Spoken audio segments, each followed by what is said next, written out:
साथ सृष्टि शुक्ला। खबरों से पहले नजर डालते हैं इस वक्त की सुर्खियों पर। सीएम त्रिवेंद्र ने भी आपको लेकर दिया बयान, तंज कसते हुए कहा, अरे आप भी आप, इनके लिए मैं, इनके लिए आप, क्या आप कुछ नहीं। उत्तराखंड में बढ़ रहा है आपका कुनबा, 25 लोगों ने ली आपकी सदस्यता। प्रदेश अध्यक्ष एसएस कलीर ने कराई ज्वाइनिंग। देवभूमि में भारी बारिश का कहर, चारों धामों का रास्ता बंद। मलबा आने से प्रदेश में 300 सड़कें जाम। सैलाब में तिनके की तरह वही कार, बहती हुई कार का लाइव वीडियो आया सामने। कार सवार सभी लोगों को निकाला गया सुरक्षित। 24 अगस्त को केंद्रीय मंत्री डॉक्टर निशंक करेंगे शिलान्यास। एनआईटी के अस्थायी कैंपस का करेंगे शिलान्यास। भूमि पूजन में ऑनलाइन शामिल होंगे केंद्रीय शिक्षा मंत्री। जारी है कोरोना का कहर, प्रदेश में 447 नए मरीज सामने आए। 5 की मौत, संक्रमितों की आंकड़ा पहुंचा 14,000 के पार। आप देख रहे हैं के न्यूज, खबरों का सारथी। बड़ी खबर आपको बता देते हैं, 24 अगस्त को केंद्रीय मंत्री डॉक्टर निशंक करेंगे शिलान्यास। 24 अगस्त को केंद्रीय मंत्री डॉक्टर निशंक करेंगे शिलान्यास। एनआईटी के अस्थायी कैंपस का करेंगे शिलान्यास। भूमि पूजन में ऑनलाइन शामिल होंगे केंद्रीय शिक्षा मंत्री। हॉस्टल, पुस्तकालय, लैब और अन्य भवनों का होगा स्थायी निर्माण। 24 अगस्त को केंद्रीय मंत्री डॉक्टर निशंक करेंगे शिलान्यास। बड़ी खबर आपको बता रहे हैं, एनआईटी के अस्थायी कैंपस का करेंगे शिलान्यास। भूमि पूजन में ऑनलाइन शामिल होंगे केंद्रीय शिक्षा मंत्री। हॉस्टल, पुस्तकालय, लैब और अन्य भवनों का होगा स्थायी निर्माण।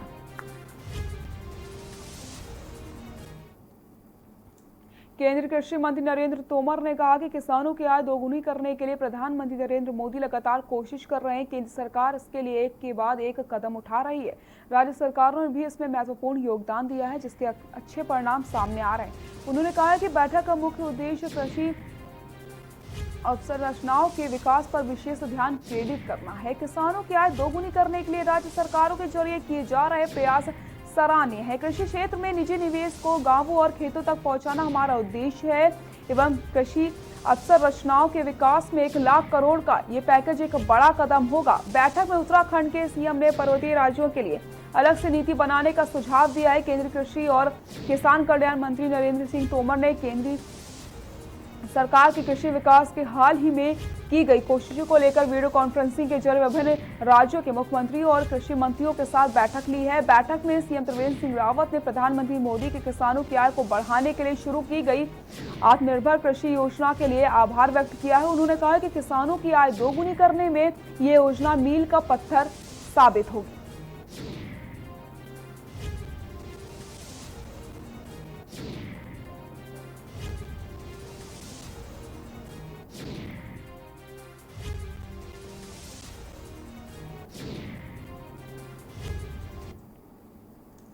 दिल्ली के मुख्यमंत्री अरविंद केजरीवाल ने उत्तराखंड में 70 सीटों पर चुनाव लड़ने की बात कही, जिसको लेकर के अब उत्तराखंड में आम आदमी पार्टी का कुनबा बढ़ने लगा है। डॉक्टर शोएब अंसारी ने अपने सहयोगियों के साथ आम आदमी पार्टी ज्वाइन कर ली है। आम आदमी पार्टी के प्रदेश अध्यक्ष एसएस कलीर का कहना है कि आम आदमी पार्टी जन मुद्दों को लेकर सामने आ रही है, जिसके चलते लोग आम आदमी पार्टी पर विश्वास जता रहे हैं और हम उन सभी लोगों का स्वागत करते हैं जो आम आदमी पार्टी में ज्वाइनिंग कर रहे हैं। वहीं आम आदमी पार्टी ज्वाइन करने वाले शोएब अंसारी ने कहा कि आम आदमी पार्टी जन मुद्दों को लेकर के जनता के बीच आ रही है, जिससे प्रेरित होकर आज हमने 25 लोगों की टीम के साथ आम आदमी पार्टी ज्वाइन करी।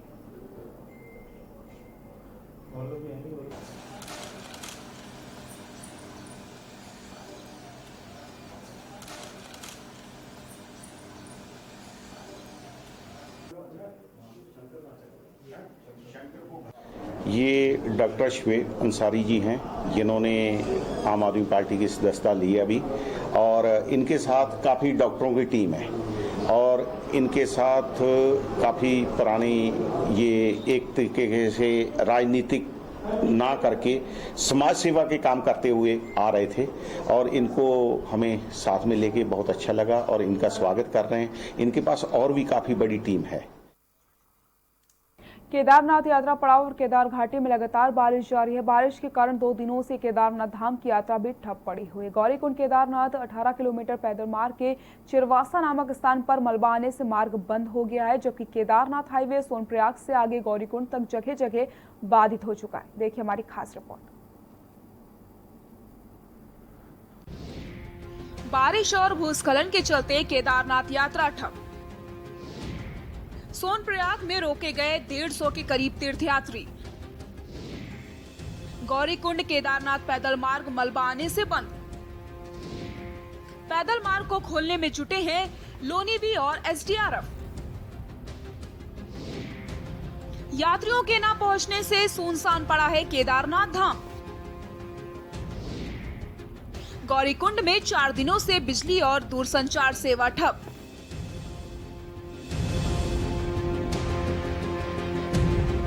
केदारनाथ धाम पड़ाव और केदार घाटी में लगातार बारिश जारी है। बारिश के कारण 2 दिनों से केदारनाथ धाम की यात्रा भी ठप पड़ी हुई है। गौरीकुंड केदारनाथ 18 किलोमीटर पैदल मार्ग के चीरवासा नामक स्थान पर मलबा आने से मार्ग बंद पड़ा हुआ है, जबकि केदारनाथ हाईवे सोनप्रयाग से आगे गौरीकुंड तक जगह जगह बाधित हो गया है।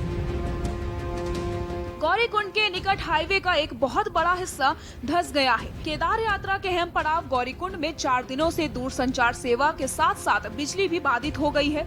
ऐसे में तीर्थयात्रियों और स्थानीय लोगों को रात के समय में भारी दिक्कतों का सामना करना पड़ रहा है, जबकि दूरसंचार सेवा न होने से संपर्क साधने के लिए 5 किलोमीटर की पैदल दूरी नापकर सोनप्रयाग आना पड़ रहा है। बता दें, मौसम विभाग की चेतावनी के अनुसार रुद्रप्रयाग जिले की केदार घाटी में बारिश जारी है। लगातार हो रही बारिश के कारण जहां केदारनाथ हाईवे बांसवाड़ा, फाटा, जामू, गौरीकुंड सहित अन्य स्थानों पर बंद है, वहीं गौरीकुंड से केदारनाथ के बीच चीरवासा में मलबा आने से पैदल मार्ग बंद पड़ा है, जिस कारण केदारनाथ जाने वाले 150 के करीब तीर्थयात्रियों को सोनप्रयाग में रोका गया है। 2 दिन से भगवान केदारनाथ की यात्रा ठप पड़ी हुई है और केदारनाथ धाम के दर्शन कर चुके श्रद्धालुओं को पैदल मार्ग पर हो रहे भूस्खलन के कारण पुलिस एसडीआरएफ की मदद से सुरक्षित गौरीकुंड लाया जा रहा है। स्थानीय लोग किसी तरह से जान जोखिम में डालकर पैदल आवाजाही कर रहे हैं। बांसवाड़ा में पहाड़ी से मलबे के साथ पेड़ भी गिर रहे हैं। मूसलाधार बारिश का असर केदारनाथ यात्रा पर पड़ रहा है। मलबा और बोल्डर गिरने से हाईवे जगह जगह बंद हो गया है। केदारनाथ गौरीकुंड पैदल मार्ग भी ठप पड़ा हुआ है। ऐसे में यात्रियों के अभाव में बाबा केदार का दरबार सुनसान पड़ा हुआ है। व्यापार संघ अध्यक्ष गौरीकुंड अरविंद गोस्वामी ने कहा कि गौरीकुंड सोनप्रयाग राष्ट्रीय राजमार्ग पूर्ण रूप से बंद पड़ा हुआ है। आज सबसे बड़ा डेंजर जोन बन चुका है गौरीकुंड राष्ट्रीय राजमार्ग। विगत 4 दिनों से गौरीकुंड में न बिजली सप्लाई ठप पड़ी हुई है और दूरसंचार सेवा भी बिल्कुल ठप पड़ा हुआ है, क्योंकि केदारनाथ की यात्रा का अहम पड़ाव है गौरीकुंड। प्रशासन विगत 4 दिनों से अभी तक यहाँ पे कोई भी टीम नहीं भेज पाया है और 4 दिनों से रास्ते, पानी, बिजली, दूरसंचार सेवाएं बिल्कुल ठप पड़ी हुई हैं। प्रशासन बेसुध लापरवाह बना हुआ है। प्रशासन को इस पर ध्यान देना चाहिए। पुलिस अधीक्षक नवनीत सिंह ने कहा कि गौरीकुंड केदारनाथ 18 किलोमीटर पैदल मार्ग के बीच चीरवासा नामक स्थान में मलबा आने से पैदल मार्ग बंद पड़ा है। तो चीरवासा में बंद है ट्रैक पे, तो उसके संबंध में हमने सोनप्रयाग में जितने भी तीर्थयात्री लगभग 150 के अराउंड वहाँ पे लोग हैं जो ऊपर दर्शन के लिए जाना चाहते हैं, उनको रोक दिया था कल से, तो वो नीचे सोनप्रयाग में ही हैं। इसके अलावा जो केदारनाथ में जो थे और जिन्होंने दर्शन करके जो वापस उतर रहे थे, एसडीआरएफ और लोकल पुलिस के साथ ऐसे उनको नीचे लाया जा रहा है एक एक करके, और उनको हम थ्रू कर दे रहे हैं। और संभवतः आज शाम तक उस रास्ते को उस काम चल रहा है। अगर वो क्लियर हो जाता है तो फिर हम जो यात्री नीचे रुके हुए हैं इनको भेज देंगे। बहरहाल सोनप्रयाग में 150 के करीब तीर्थयात्रियों को रोका गया है। केदारनाथ दर्शन कर वापस लौटने वाले तीर्थयात्रियों को एसडीआरएफ की मदद से वापस लाया जा रहा है। केदारनाथ हाईवे फाटा मूनकटिया में भारी बोल्डर और मलबा आने से बंद है, जिसे खोलने के प्रयास किए जा रहे हैं। रुद्रप्रयाग से के न्यूज के लिए रोहित डिमरी की रिपोर्ट।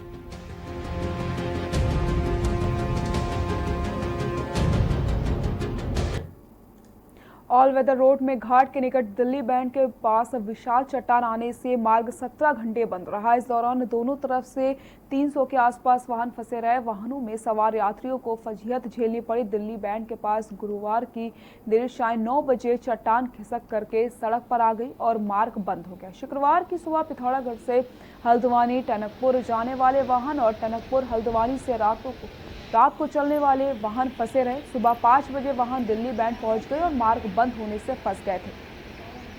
सूचना एनएच को दी गई थी। 8 बजे एनएच के ठेकेदार मार्ग खोलने पहुंचे।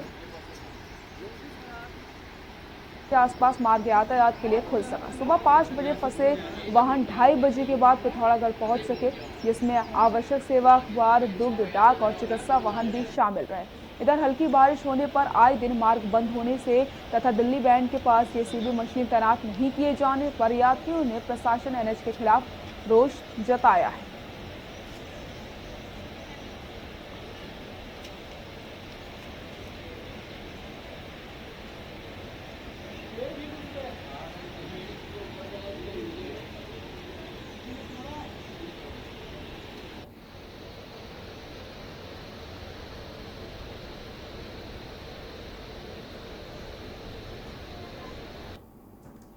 उत्तराखंड में पहाड़ों में हो रही भारी बारिश लगातार अपना कहर बरपा रही है। बरसाती नाले और नदियां सभी उफान पर है।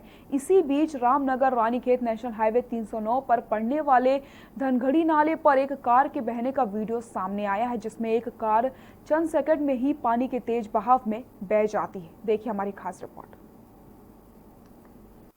बच्चे बचपन पकड़ेगा, इसे बताओ ये रुक रही है, ये गई है।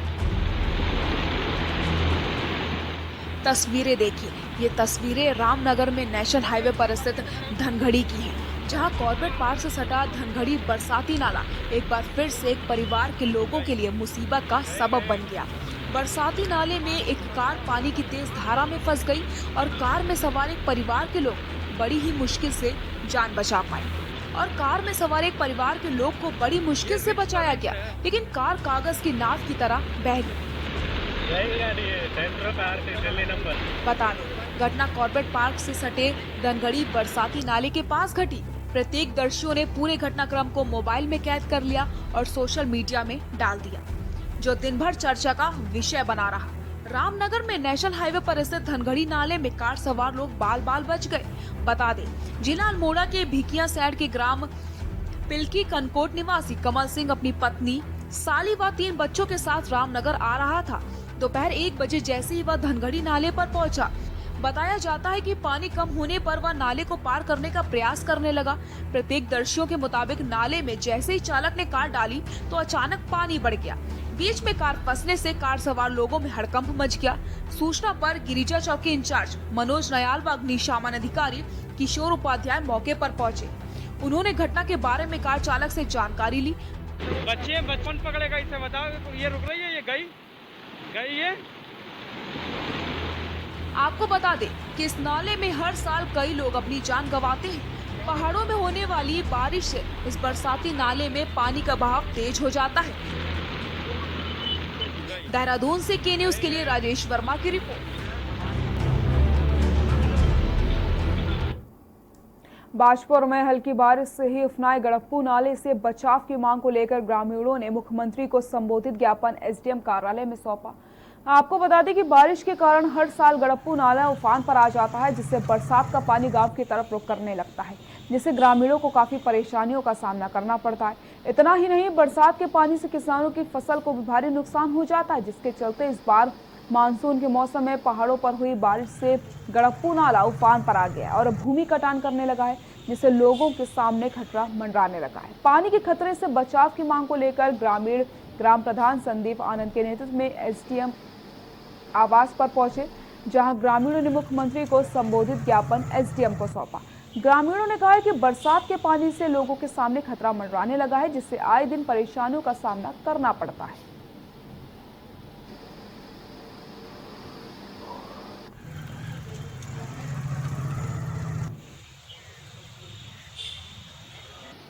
इसमें जो पीड़ित पक्ष है उसके घर में काफ़ी सामान बिखरा हुआ था। इनिशियली जो सूचना आई थी उसमें चोरी की सूचना आई थी। इसमें बाद में जब हमने फैक्ट्स कलेक्ट किए तो इसमें जो पीड़िता है उसके साथ गलत कार्य करने का प्रकरण संज्ञान में आया है। तो इस पे अभियोग पंजीकृत कर लिया गया है और जो एक्यूज्ड हैं उनको अरेस्ट कर लिया गया है। अभी इनमें इन्वेस्टिगेशन चल रही है और न्यायालय के समक्ष इनको पेश किया जाएगा। काशीपुर के आईटीआई थाना क्षेत्र में घर में घुसकर नशीला पदार्थ सुंघाकर दुष्कर्म करने के मामले में पुलिस ने 4 लोगों को गिरफ्तार कर लिया, जिनके खिलाफ पॉक्सो एक्ट के तहत कार्रवाई की जा रही है। मामला आईटीआई थाना क्षेत्र के एक कॉलोनी का है, जहां पर एएसपी राजेश भट्ट के मुताबिक आईटीआई थाना क्षेत्र में वैशाली कॉलोनी में पुलिस को एक सूचना प्राप्त हुई थी, जिसको लेकर के पुलिस कार्रवाई में जुटी हुई।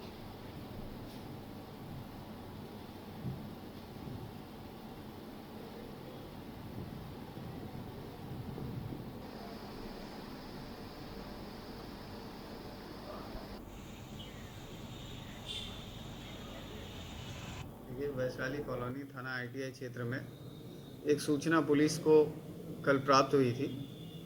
इसमें जो पीड़ित पक्ष है उसके घर में काफ़ी सामान बिखरा हुआ था। इनिशियली जो सूचना आई थी उसमें चोरी की सूचना आई थी। इसमें बाद में जब हमने फैक्ट्स कलेक्ट किए तो इसमें जो पीड़िता है उसके साथ गलत कार्य करने का प्रकरण संज्ञान में आया है। तो इस पे अभियोग पंजीकृत कर लिया गया है। राजधानी देहरादून में पिछले दिनों हुई बारिश ने ड्रेनेज सिस्टम की पोल खोलकर रख दी है। वहीं बरसात से पहले ड्रेनेज सिस्टम को दुरुस्त करने के दावे करने वाले दून नगर निगम की हकीकत भी सामने आ चुकी है। आपको बता दें, नगर निगम की ओर से बरसात से पूर्व दावे किए गए थे कि शहर के ड्रेनेज को सुधारा जाएगा, जिससे कि बरसात में जल भराव की समस्या ना हो पाए। लेकिन जिस तरीके से आज शहर की सड़कें पानी से लबालब हो चुके हैं, इसी के चलते सड़कों पर बड़े बड़े गड्ढे बन गए, जिससे वाहन स्वामियों को परेशानियों का सामना करना पड़ रहा है।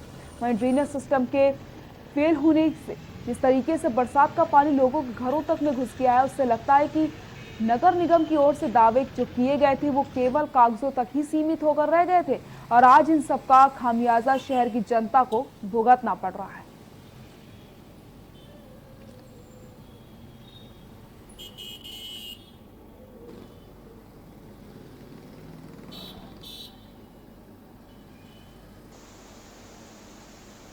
है हमने अप्रैल माह से देहरादून की सारी ड्रेनेज, अधिकतर ड्रेनेज हमने खाली करी हैं। इस बार बारिश भी अधिक हो रही है और स्मार्ट सिटी का जो काम चल रहा है, स्मार्ट सिटी के काम होने के वजह से जो सड़कें खुद रही हैं वो दोबारा जो मलबा है वो नालियों में आ गया है, इसलिए अधिकतर नालियाँ चौक हुई हैं। हम उनको प्रयास कर रहे हैं कि स्मार्ट सिटी के माध्यम से भी हमने उनको भी बुलाया था यहाँ पर, और हमारी नगर निगम की टीम भी लगी हुई है कि हम नाले साफ करने का अभियान हम फिर दोबारा से चलाएंगे, उनको साफ भी करेंगे और स्मार्ट सिटी को भी कहा गया है। भारी बारिश के कारण इंदिरा कॉलोनी में पुश्ता गिरने से हुई 4 लोगों की मौत के बाद मामले में 1 महीने से ज्यादा समय बीत चुका है। उसके बाद भी जिला प्रशासन और नगर निगम ने आनन फानन में शहर के बने 48 गिरासू भवनों को 15 दिन का नोटिस भेजने का काम किया। साथ ही साथ भवनों को खाली कराने के लिए बैनर भी लगवा दिए गए, लेकिन 15 दिन बीत जाने के बाद भी गिरासू भवन खाली नहीं हुए। वहीं नगर निगम का मानना है कि नोटिस का समय पूरा हो चुका है और जल्द ही कार्रवाई करने का काम किया जाएगा। नगर आयुक्त विनय शंकर पांडे ने बताया कि इनको खाली आखिरी नोटिस जारी किया जाएगा और 14 अगस्त को समय पूरा हो चुका है। 15 व 16 अगस्त की छुट्टी हो गई थी और उसके बाद उपनगर आयुक्त की रिपोर्ट कोरोना पॉजिटिव आ गई थी, जिसके बाद से काम पूरी तरीके से ठप हो गया था। कल से निगम में काम शुरू हुआ और जल्द ही समीक्षा करके कार्रवाई की जाएगी।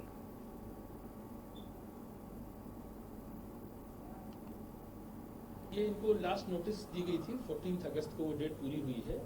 इसके बाद 15 और 16 को छुट्टी हो गई थी। कल एक पहला वर्किंग डे था, उसको रिव्यू करके 1-2 दिन में उस पर आगे निर्णय लिया जाएगा।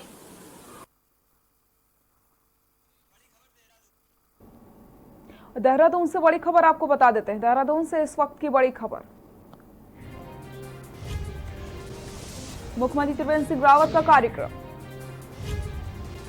सुबह 10 बजे सीएम त्रिवेंद्र सिंह रावत पहुंचेंगे सचिवालय। सचिवालय में आयोजित वीडियो कॉन्फ्रेंसिंग में करेंगे प्रतिभाग। कोविड-19, डेंगू और आपदा के संबंध में लेंगे बैठक। मुख्यमंत्री त्रिवेंद्र सिंह रावत का कार्यक्रम हमने आपको बताया। देहरादून से खबर आपको हम बता रहे हैं, सुबह 10 बजे सीएम त्रिवेंद्र सिंह रावत सचिवालय पहुंचेंगे। उसके बाद सचिवालय में आयोजित वीडियो कॉन्फ्रेंसिंग में प्रतिभाग करेंगे। कोविड-19, डेंगू और आपदा के संबंध में बैठक भी लेंगे। मुख्यमंत्री त्रिवेंद्र सिंह रावत का कार्यक्रम, देहरादून से खबर आपको बता रहे हैं, सुबह 10 बजे सीएम त्रिवेंद्र सिंह रावत पहुंचेंगे सचिवालय। सचिवालय में आयोजित वीडियो कॉन्फ्रेंसिंग में करेंगे प्रतिभाग। कोविड-19, डेंगू और आपदा के संबंध में लेंगे बैठक। मुख्यमंत्री त्रिवेंद्र सिंह रावत का कार्यक्रम।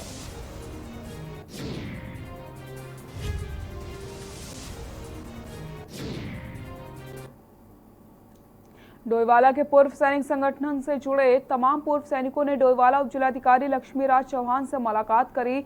डोईवाला के दुधनी क्षेत्र में मिलन केंद्र खोले जाने की मांग को लेकर डोईवाला में पूर्व सैनिक संगठन से जुड़े तमाम लोग डोईवाला में लंबे समय से मिलन केंद्र खोले जाने की मांग कर रहे हैं। संगठन से जुड़े सैनिकों का कहना है कि कहीं पर भी सामाजिक गतिविधि करने के लिए स्थान नहीं है, जिससे पूर्व सैनिकों को परेशानियों का सामना करना पड़ता है और ग्राम पंचायत के माध्यम से जमीन भी उपलब्ध है। और पूर्व में मुख्यमंत्री त्रिवेंद्र सिंह रावत ने भी पूर्व सैनिक संगठन को संगठन की गतिविधियों को संचालित करने के लिए जमीन देने की बात कही थी, जिसके बाद सैनिकों ने एसडीएम से मुलाकात करके ज्ञापन सौंपा है।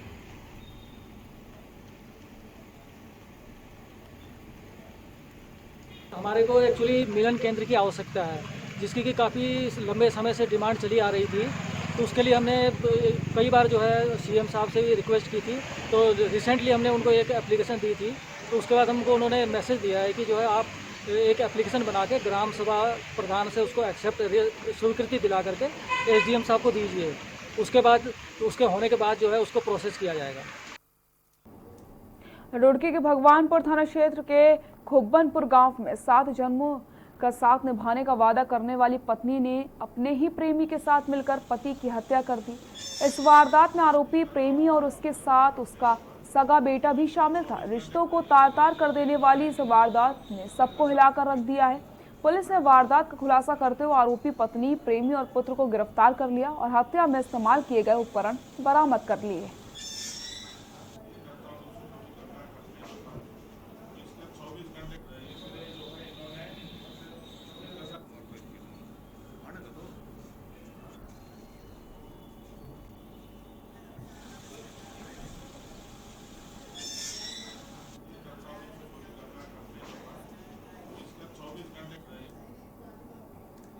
काशीपुर पुलिस ने मकान के प्लॉट की खरीद में धोखाधड़ी करने के मामले में एक युवक को उसकी मां बहन के साथ एमपी के रीवा से गिरफ्तार कर लिया। मामले का खुलासा करते हुए एसपी राजेश भट्ट ने बताया कि बीते महीने 5 जुलाई को बरखेड़ा पांडे निवासी राजवती ने आईआईटी थाना में एक तहरीर दी थी। तहरीर में उसने संदीप मिश्रा पर आरोप लगाए थे। उसने अपने परिवार के सदस्य के साथ मिलकर एक मकान का सौदा 3,60,000 में कर दिया था, जिसके बाद इसी मकान को किसी अन्य को बेच दिया गया। पुलिस ने इस मामले में धारा 420, 506 के तहत मुकदमा दर्ज किया और अब अभियुक्तों की तलाश शुरू कर दी है। एएसपी ने बताया कि संदीप मिश्रा, उसकी मां सीता मिश्रा तथा नेहा मिश्रा निवासी राम भवन बाजपुर मामले में वांछित चल रहे थे। पुलिस को सूचना मिली थी कि संदीप मिश्रा मध्य प्रदेश स्थित अपने ससुराल में रह रहा था। सूचना पाकर 19 अगस्त को एसआई कैलेश चंद्र के साथ पुलिस टीम रीवा में रह रहे संदीप की तलाश में वहां पहुंची, जहां पुलिस ने संदीप को 20 अगस्त को रीवा के थाना नई गढ़ी से गिरफ्तार कर लिया। चेक पिताजी के नाम के चेक, बहन के नाम के चेक, खुद के नाम के चेक। ये अभियुक्त संदीप कुमार और उसकी मां और बहन, तीनों लोगों को अरेस्ट किया है पुलिस टीम ने। उसके साथ में जिनके साथ फ्रॉड किया था वो भी गए हुए थे।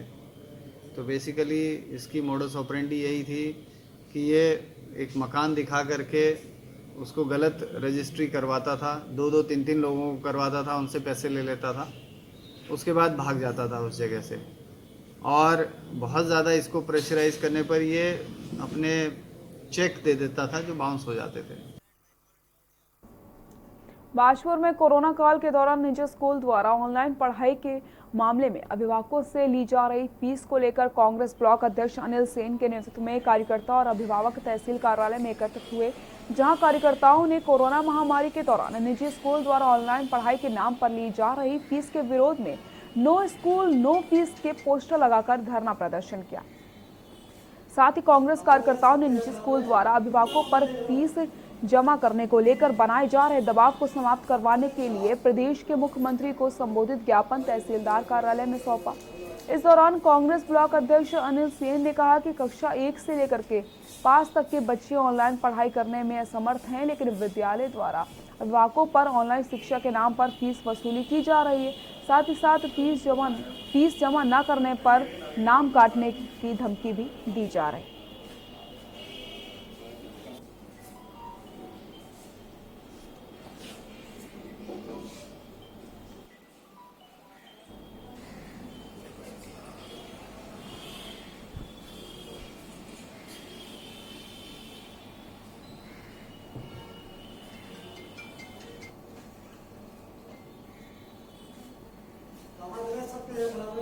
हमने मुख्यमंत्री जी को एक ज्ञापन दिया था कि स्कूल की जो फीस है वो माफ़ की जाए।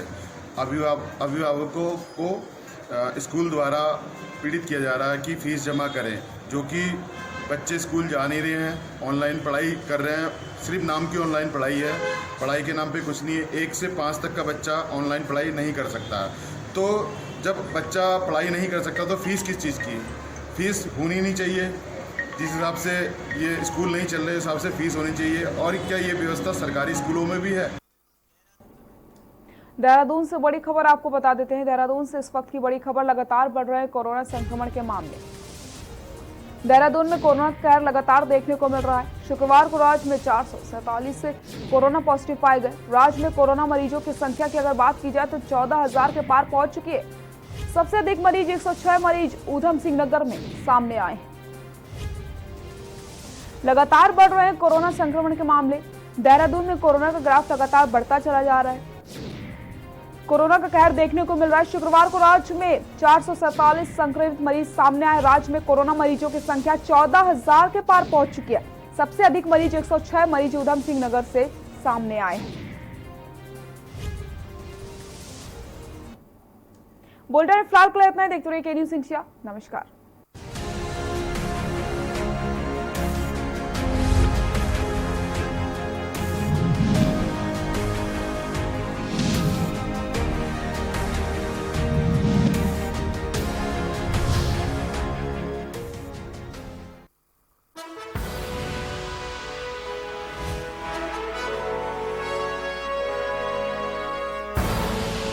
आप देख रहे हैं के न्यूज, खबरों का सारथी। GGS Education Group launches 20% discount on academic fee of courses MBA, BBA, BCA, BFSI and GM, D Pharma, B Pharma. Offers best infrastructure, best transport facility, best academic service and best placement service. Register today to avail 20% discount. Call 9971 496 497 or visit the campus Kanpur Lucknow Highway near Unnao. GGS Education Group.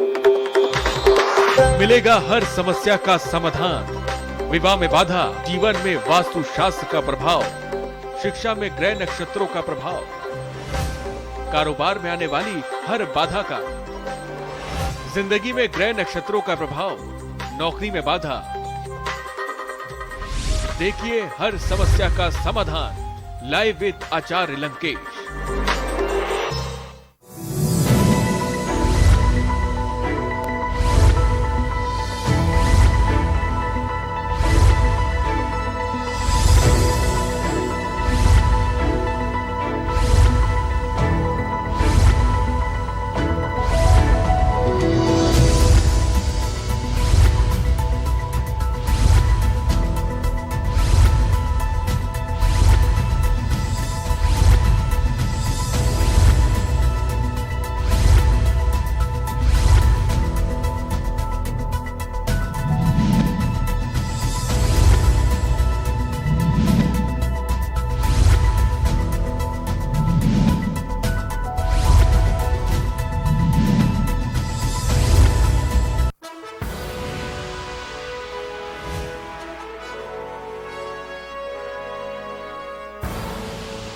आप देख रहे हैं के news, खबरों का सार।